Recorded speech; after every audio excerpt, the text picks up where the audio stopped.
Hi guys, good morning. For today's video, nandito pala tayo ngayon sa isla. Sobrang nakakagaan lang sa pakiramdam na kahit paano nandito na ulit tayo. Mag-iisang taon din kasi talaga siguro na hindi ako nakapunta dito. Medyo na-busy lang po kami talaga sa maliit naming tindahan. Aside po kasi sa maliit naming tindahan, inaalala ko rin po yung Gcash namin. Kaya nakapag-decide kami na pupunta ulit kami dito sa isla. Kaya sobrang happy ko talaga sa mga oras na to. At ito na nga guys, sa mga oras na to naglalakad pala ako. At guess what guys, kung sinong kasama ko. Sa mga oras na to guys, ako lang pala naglalakad. Kasi nga kanina nung nasa baba pa lang kami, sabi ko sa kanila, mama, mauna na lang sila. At ito nga, nakapag-isip-isip nga ako, parang iwan ko ba, natatakot ako sa mga oras na yan. Katulika ng araw guys, pero parang takot ako. Palibhasa nga siguro dahil ako nga lang talaga mag-isa. Dati-dati naman kasi talaga guys, pag nag-umaalis ako or naglalakad ako papunta dito sa bundok, lagi po talaga kasi ako may kasama. At ngayon lang talaga, ewan ko ba, ba't naisipan kong paunahin sila mama. At sa mga oras na yan, ito pala yung mga dinadaanan ko. At habang naglalakad ako sa mga oras na to, hindi ko talaga sigurado kung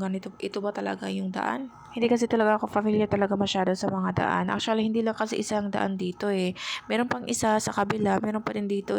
Either isa, dalawa, tatlo ba to? Hindi ko lang talaga kasi kabisado.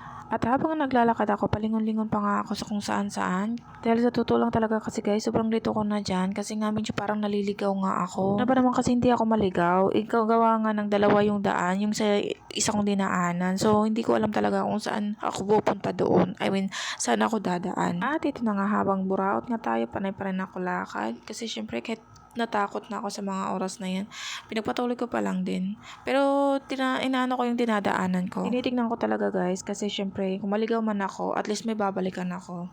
At ito nga, makikita nyo naman ang nakakunot na noon ni Manay. Grabe no, ang lit-lit lang ng islang to, pero pwede ka palang maligaw dito no. Sobrang nahirapan nga kasi talaga ako guys, kasi ako lang mag-isa. Pero kung siguro may kasama ako, nakabisado dito sa lugar na to, siguro dire-diretso yung lakad namin. Ako lang talaga mag-isa sa mga oras na to. Grabe, ang hirap pala. At meron pa nga ako isang nadaanan dyan. Bali, dalawang daan siya. Yung isa parang pataas, at saka yung isa naman parang dito siya sa kaliwa. So, unang step ko talaga is, pumunta ako pataas. So, ang ginawa ko is parang nagdududa kasi ako guys sa mga oras na yan. So, ang ginawa ko, bumalik ako, tumun ako dito sa kaliwa.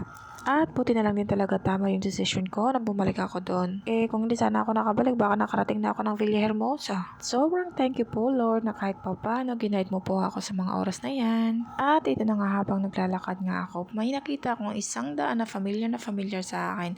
Sabi ko nga, ito na talaga yung hinahanap kong daan. Kaya kung makikita nyo talaga guys, nakangiti pa ako dyan. Sobrang ngisi ko talaga. Nakadaan na kasi talaga ako dito guys. Siguro mga 2 beses na. Kaya nga ito nga, saya-saya ko na at may kasama pa pala akong nakita dyan. Habang naglalakad kasi ako sa mga oras na yan, may nakita ako isang tao. Kaya nga tinignan ko talaga siya ng maigi. Sabi ko parang familiar sa akin. Nakita ko pa yung bag niya na blue.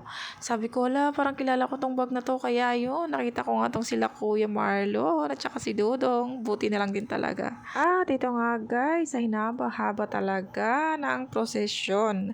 Nandito na ako, nakarating na ako sa bahay ko dito sa bukid. At sa wakas, in a few minutes makaupo na rin ako. Grabe, kapagod. Quick kasi talaga siya guys, kaya medyo mangangalay talaga yung paa mo pag first time mong pumunta talaga dito. At ito nga, pagkadating ko, nandito na may mga tao na dito sa bahay ko. Ayan.